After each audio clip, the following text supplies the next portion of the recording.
After a dramatic manhunt following bombings in Boston, one suspect is killed and the other, severely injured, is now in hospital. The latter has been charged with using a weapon of mass destruction. The Tsarnaev brothers are accused of committing violent acts of terrorism. Their parents say they've been framed by the FBI. Tamerlan and Johar have been receiving celebrity coverage by the media as the public struggles to find answers to a long list of questions. This is The Debate. Days after a dramatic manhunt for the Tsarnaev brothers, the mystery still remains unresolved, with many questions unanswered. The surviving suspect, Johar, remains hospitalized under heavy police guard.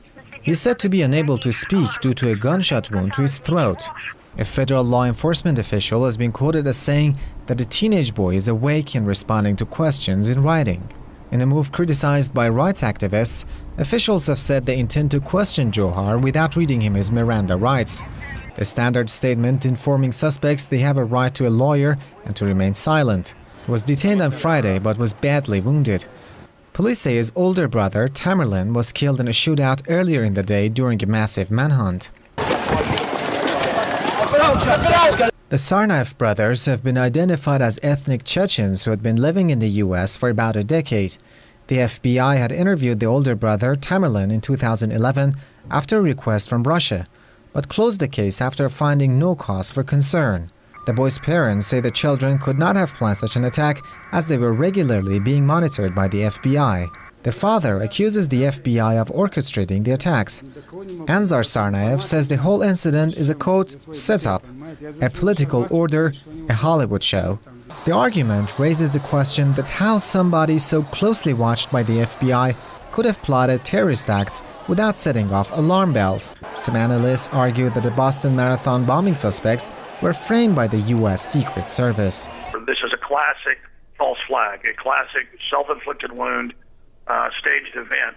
And we know that there was a drill at the Boston Marathon and at the end of the Boston Marathon, and there were Defense Department personnel and contractors swarming around with black backpacks, so that in case the police basically saw something suspicious, the bomb wouldn't be stopped.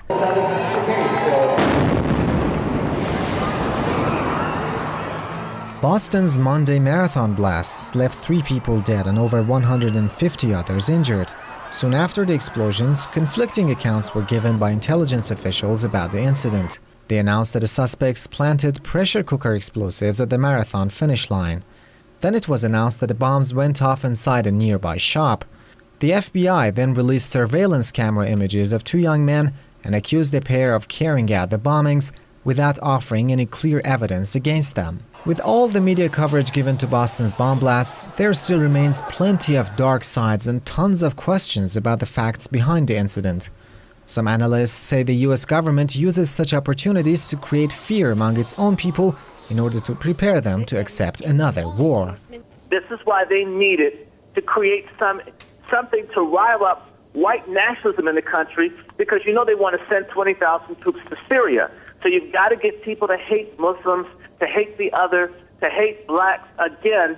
So as broke as this country is, at least the poor people, they'll accept another war. You're watching The Debate. I'd like to introduce our guests. In Florida, Mr. Scott Rickard. He's a former American intelligence linguist, and in the UK, London, former US diplomat, Mr. George Lambrakis. Thank you very much, gentlemen, for being on The Debate. My first question from Mr. Lambrakis in London. Now, there is, of course, a lot to be said on this case, Mr. Lambrakis. There are a lot of questions. One is why Tamerlan, according to the first suspect who was dead, of course, according to his mother, was under surveillance, for instance, for at least 3 years. And if we accept he was under surveillance, why couldn't authorities stop the bombings from happening? Well, to begin with, I don't think we can take the mother's opinion better than that of the FBI. I would guess that the FBI would be happy to believe that they were actually following him. But from what we have learned from a variety of sources, the FBI interviewed him and decided that there wasn't enough to go on. The FBI can't follow every person, every human being in America all the time. If they decide that this is not something they need to worry about, they're not going to follow him around. Following people around is a major operation. Also, remember that in America, the belief has been for a long time that the Chechens are fighting for their own independence against Russia. They're not really fighting against the United States. So the fact that the Russian Secret Service passed on a warning to the Americans that this was a dangerous person caused them to go and interview, but I can believe that after they found no reason at all under American law to follow this up, the mother is trying to cover up. They're off in Dagestan, I believe, the mother and the father. Right. I heard that the father was saying other things, that this was all a setup and that their son was not even involved in it. All of that is trying to cover up for the family, which quite clearly has problems now because their son, both sons, did a terrible thing. Let's bring in Mr. Scott Rickard on this as well. Mr. Rickard, we also have Tamerlane's father saying that his son told him after the bombing that he'd received a phone call saying he was a suspect. And again, the issue that I guess there in London was saying, the FBI having confirmed that its officers did interview Tamerlane in 2011 at the request of a foreign government, which now could be Russia. But does this show that the brothers could have been set up as their parents are suggesting? Well, whether or not they were set up is in question. I mean, the fact is that unfortunately, Mr. Lambrakis is right. You cannot follow everyone that's suspected on a full-time basis. Now, there's also been conflicting reports that the Russians also warned in November as early as 2012. And at the same time, you have to look at the history of Chechnya and Dagestan. These areas have been in turmoil for centuries, and they've been extremely anti-Western because of a lot of the participation with the Americans and the Turks.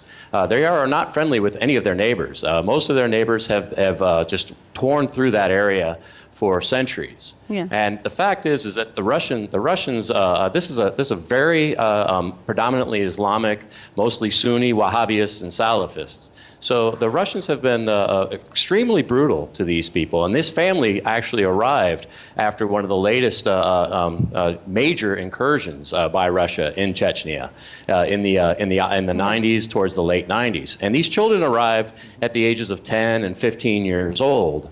And you have to understand that they are from families that live in some of the poorest parts of former Russia. So by and far, they understand when they come to a country like this that the Americans are not innocent in these incredible wars that go around the world. Neither are the Russians.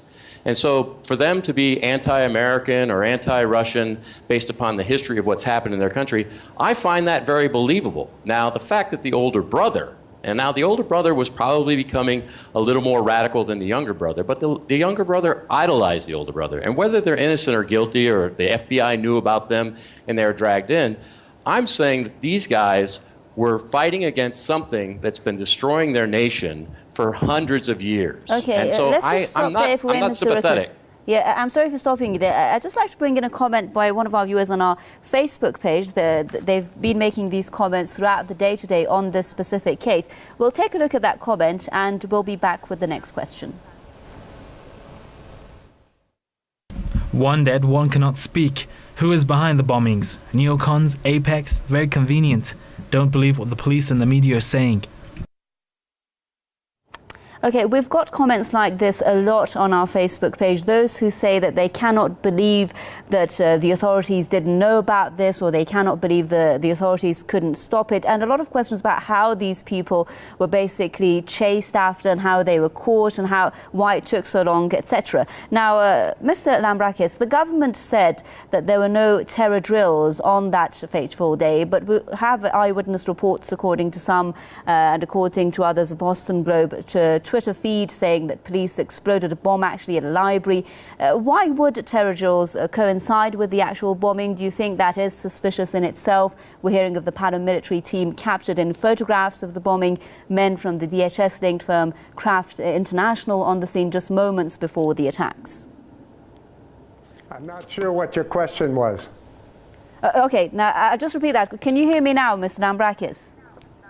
Better, yes. Okay. The question was, why are we hearing that terror drills were held on the same day that the bombings took place in Boston? Do you think that in itself could raise suspicions because of the fact that I said their men from the DHS-linked firm Kraft International were in photographs just moments before the bombing and are accused of not doing anything or acting against this? Well, I'm not sure what you mean by terror drills. And I'm not sure that even that's true. You hear a lot of things on Twitter, and it's been clearly pointed out that a lot of it has been false.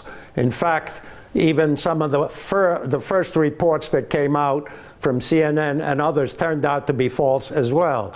So you can't believe all this junk that you hear on the internet. You've got to cut through it and wait a little bit until you find out what really is happening. But as to whether there would be an effort to have some security around the marathon, I suppose so. But you know, marathons have never been attacked before. And it's unfortunate that in the war against terror in general, people don't think of most targets until one of them has been attacked somewhere. Nobody ever thought of a shoe bomber on a plane until there was one, or an underwear bomber until there was one. In other words, this is the first attack of this kind, a marathon attack. And so I don't suspect there was much security involved in this. There were an awful lot of people. You can't control who comes and who goes. And even if these people were known, which I don't believe they were, you can't keep them from going to the marathon, and you're not going to follow them around because you just don't have that kind of personnel to do that. So I just don't understand why this issue even comes up. So, Scott Rickard, I guess they're in London saying that you can't believe anything that comes up on the internet, but a lot of people are saying we can't not believe photographs that have been taken and have been put on the internet, and they're saying that these photographs actually show one photo, they say, clearly showed a large fragment of the first bomb bag, which matched the Kraft backpacks perfectly, referring again to those working for Kraft International. And they were saying that at least this deserves some attention, at least by the media or by authorities, to give some kind of reference to it, to explain about it at least. I agree, absolutely. I mean, there's been a lot of photographs that have been highly questionable, and they've been absolutely ignored by mainstream media. You know, there's no doubt that paramilitary forces were there. These guys were former SEALs. They had the emblems on their caps. They had the emblems on their jackets. There's been a lot of folks that have come out and talked about a lot of these things, and nothing's been discussed in mainstream media. There's been a lot of things on Twitter that have been incorrect, but there have also been a lot of things on Twitter and Facebook that are actually suspicious. And the fact is that nobody's looking into these, and you cannot believe everything that the police officers and everything that the FBI is telling us. They have undoubtedly committed false flags in the past. This is not an uncommon practice for the military and the U.S. government. The Gulf of Tonkin is a great incident. The USS Liberty is a great incident. All of these incidents are incidents that were false flags that brought the Americans to attention and made Americans involved in foreign policy that they shouldn't have been involved in. And even the underwear bomber that Mr. Lambrakis mentions, the underwear bomber is highly suspicious. This is a guy whose father is the #1 arms dealer in Nigeria. This is a guy who's bought $2 billion from, his father bought $2 billion from the Israelis and the Americans in arms. The underwear bomber was a highly suspicious guy. How did he make it through the airport in Schiphol without being fully surveyed by the cameras that are in that? I have never seen footage of him walking through the airport, and this man got on an aircraft flying to the United States. Abdul Muttalib basically flew to the United States without being surveilled in the airport at Schiphol. That is a complete lie. In fact, the surveillance systems were being run by an Israeli company that was basically basically a Mossad company. So you have a lot of very suspicious activity. And to say the underwear bomber was not a false flag, that is highly, highly, highly undoubtable. You cannot say that that was not a false flag. Okay, before I put the next question to our guest in London, I'd just like to bring in another of our Facebook comments, one of our viewers expressing his views on this. Let's take a look. Well, they certainly acted in a very unfortunate manner, throwing pressure cooker bombs and gunfire at police if they were not guilty, because it does not look like the behaviour of innocents. Her rather than his, Barbara Pedrick Blyde, who gave that remark there. Now, the question to Mr. Lambrakis is, a lot of people are saying that despite all these questions, we have to accept these are people that carried out dangerous acts. They should face justice, whatever. But there has been a debate right now, Mr. Lambrakis, about how this remaining suspect should be treated. Some saying, going as far as saying that she should be treated as an enemy combatant. Others saying that the term terrorist for him is too much because he should be treated in a civilian court as a criminal. What do you think? Well, I think there is both of those things are being argued. But frankly, I go for the criminal side, and I think that's where it will probably end up. The issue will be whether it goes under the federal courts, in which case you could have the death penalty. We are told that he shot himself through the throat. It's possible that that is a mistake. Maybe he got shot through the throat. If he did shoot himself through the throat, it suggests that he's not afraid of dying, but then people change their minds after they've been alive for a while when they tried to kill themselves. Who knows? That's a big question. But you know, I have to get back to this whole issue of a conspiracy theory. I'm reminded of the very strong arguments that the attack September 11th in New York was done by Jews or Israelis or someone. Okay, well, yes. I am looking at the camera, but even the side of my face, I think you can still see me. Yes, go ahead.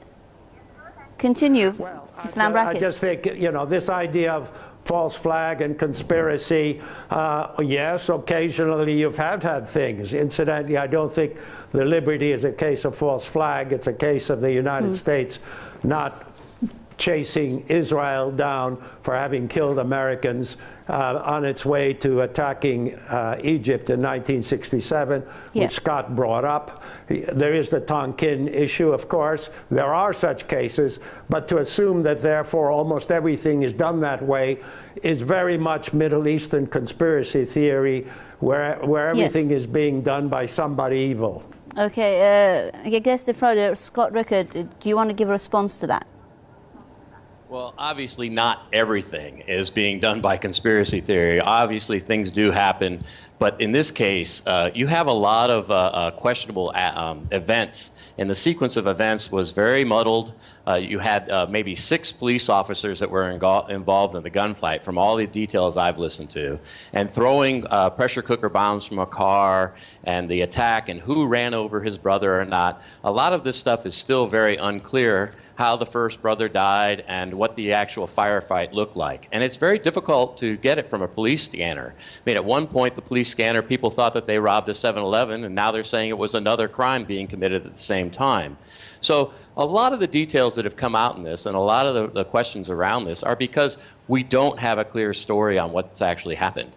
And so that does raise a lot of questions. Now, whether it was a conspiracy theory or not, I don't know. But the big question I have is, was somebody aware of these guys? And if they were aware of these guys, did they let them go ahead and do this bomb so that they could allow this to happen? And that doesn't surprise me. That is what I suspect that happened on 9/11. You have Able Danger, and Able Danger was following all the 9/11 guys that got on the plane. This is a DIA operation. Yes. And Anthony Schaefer will tell you, he was one of the guys on Able Danger. They were following these guys. I'm sorry for stopping you here, because we are short of time. I'd just like to bring in another comment, the final comment on our Facebook page, which raises another question altogether. I'll put that question to both of our guests when we come back.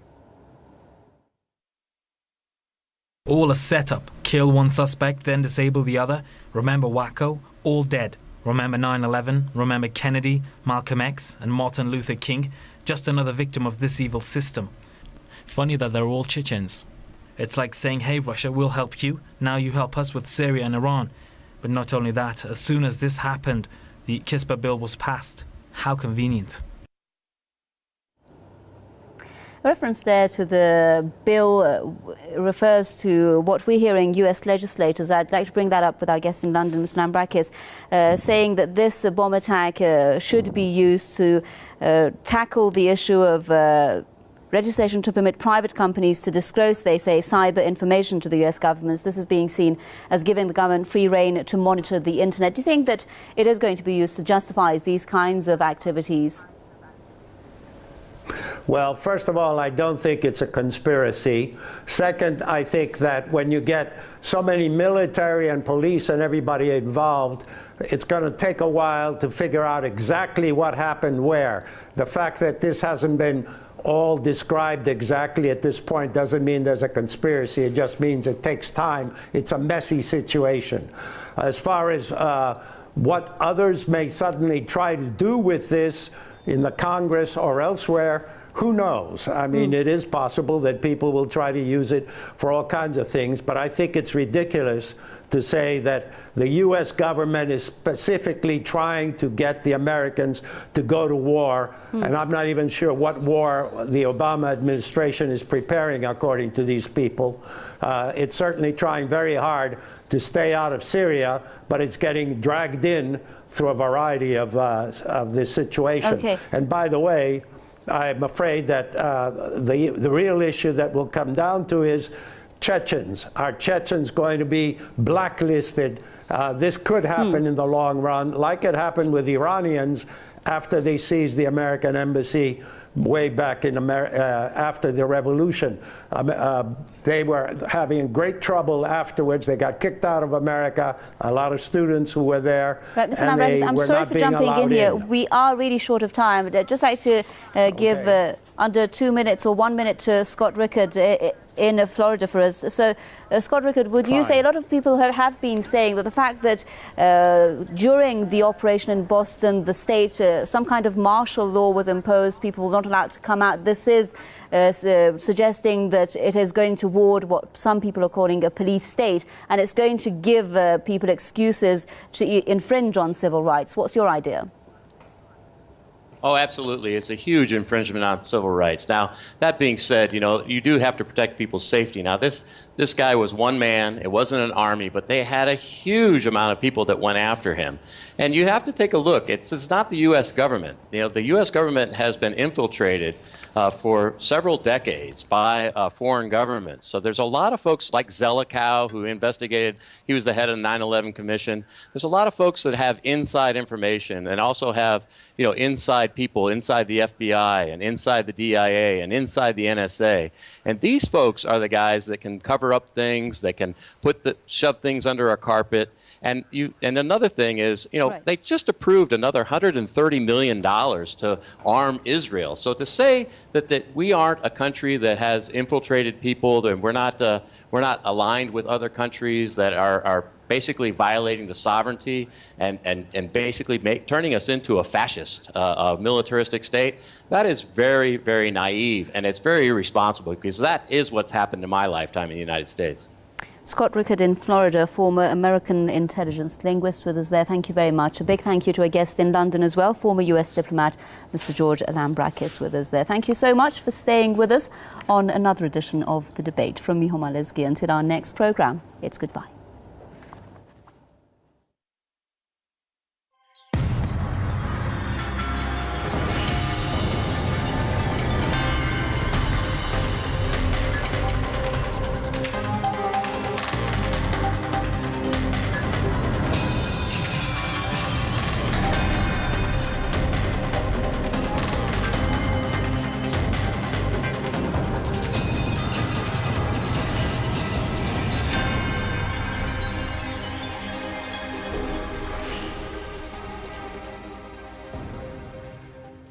Against them. With all the media coverage given to Boston's bomb blasts, there still remains plenty of dark sides and tons of questions about the facts behind the incident.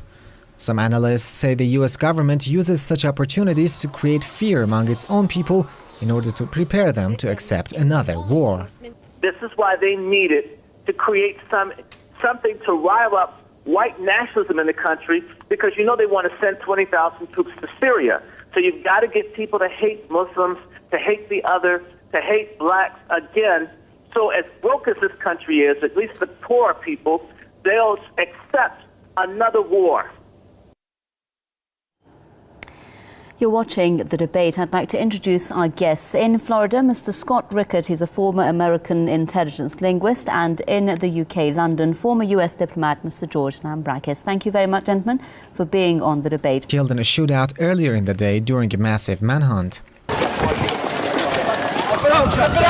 The Tsarnaev brothers have been identified as ethnic Chechens who had been living in the US for about a decade. The FBI had interviewed the older brother, Tamerlan, in 2011 after a request from Russia, but closed the case after finding no cause for concern. The boy's parents say the children could not have planned such an attack as they were regularly being monitored by the FBI. Their father accuses the FBI of orchestrating the attacks. Anzar Tsarnaev says the whole incident is a, quote, setup, a political order, a Hollywood show. The argument raises the question that how somebody so closely watched by the FBI could have plotted terrorist acts without setting off alarm bells. Some analysts argue that the Boston Marathon bombing suspects were framed by the U.S. Secret Service. This is a classic false flag, a classic self-inflicted wound, staged event. And we know that there was a drill at the Boston Marathon and at the end of the Boston Marathon, and there were Defense Department personnel and contractors swarming around with black backpacks, show that in case the police basically saw something suspicious, the bomb wouldn't be stopped.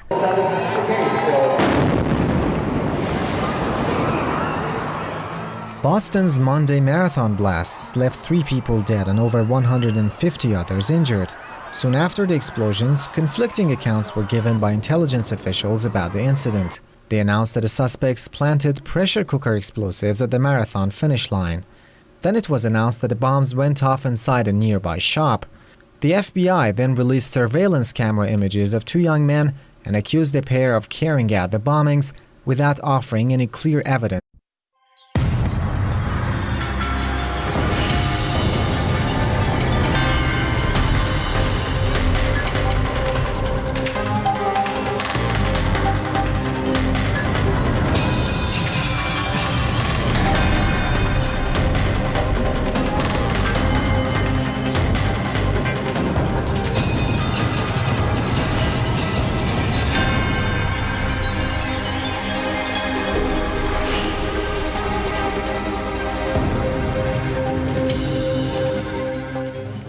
After a dramatic manhunt following bombings in Boston, one suspect is killed and the other, severely injured, is now in hospital. The latter has been charged with using a weapon of mass destruction. The Tsarnaev brothers are accused of committing violent acts of terrorism. Their parents say they've been framed by the FBI. Tamerlan and Johar have been receiving celebrity coverage by the media as the public struggles to find answers to a long list of questions. This is the debate. Days after a dramatic manhunt for the Tsarnaev brothers, the mystery still remains unresolved with many questions unanswered. The surviving suspect, Johar, remains hospitalized under heavy police guard. He is said to be unable to speak due to a gunshot wound to his throat. A federal law enforcement official has been quoted as saying that the teenage boy is awake and responding to questions in writing. In a move criticized by rights activists, officials have said they intend to question Johar without reading him his Miranda rights. The standard statement informing suspects they have a right to a lawyer and to remain silent. He was detained on Friday but was badly wounded. Police say his older brother, Tamerlan, was